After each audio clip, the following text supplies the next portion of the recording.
पूरा देश भी सहमत होगा। राहुल गांधी वो नेता हैं जिन्होंने भारत के भविष्य को लेकर जो भी बात कही है वो सच साबित हुई।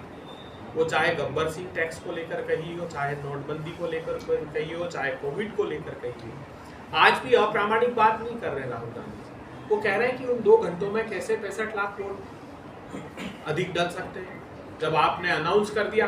अच्छा, ये प्रैक्टिसेस मैं चूंकि आपने आज मेरे लिए पहले मैंने इस विषय को अध्ययन किया था कि ये भी हुआ है इस देश में कि सरकार ने 19 के इलेक्शन के समय जो डेटा डालते थे वो एक फेज वाइज डेटा डालते थे।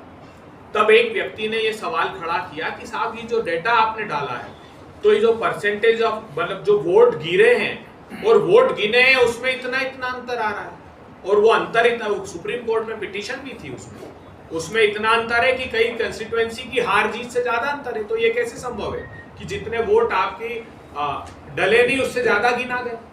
तो उन्होंने 5 फेज का वो डेटा हटा दिया। मतलब उसका समाधान क्या निकाला उन्होंने कि वो डेटा हटा दिए साइड से। कोर्ट ने कहा कि बाकी याचिकाओं के साथ ये सारी याचिकाएं सुनी जाएगी, उस समय डिस्पोज ऑफ करेगी। तो प्रजातंत्र में आस्था बरकरार रहे, वो हर जायज सवाल को उठाना चाहिए जिससे हमारी डेमोक्रेसी मजबूत हो।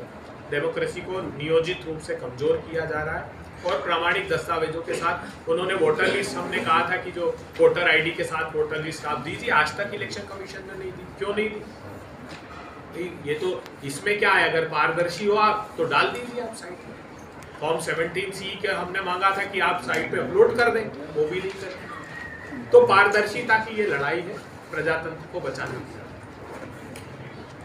कांग्रेस बैलेट पे जाना चाहती है वो समाधान जिससे प्रजातंत्र में आस्था मजबूत हो जाए, लोगों विश्वास अगर उठ जाएगा इस प्रजातंत्र पर, वैसे भी सारी संस्थाओं पर भारतीय जनता पार्टी एक करके आक्रमण करेगी।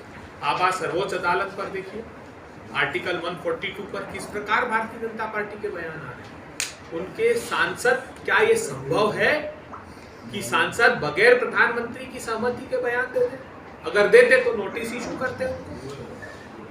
उपराष्ट्रपति जी के लिए मैं ये आस्था बरकरार रखनी चाहिए और देखना चाहिए आर्टिकल कैसे कहा था कि एक सेफ्टी वॉल्व होगा। हमारी सर्वोच्च अदालतें इस सेफ्टी वॉल्व के माध्यम से संविधान की रक्षा कर पाएगी। ये उन्होंने जब डिबेट आर्टिकल 142 की थी तब ये बात कही। तो ये अगर सर्वोच्च अदालत ये तय कर दे कि 2020 से 23 तक जो विधेयक राज्यपाल के पास भेजे जाते हैं या राष्ट्रपति के पास फॉरवर्ड किए जाते हैं उसमें 2-2 3-3 साल का वक्त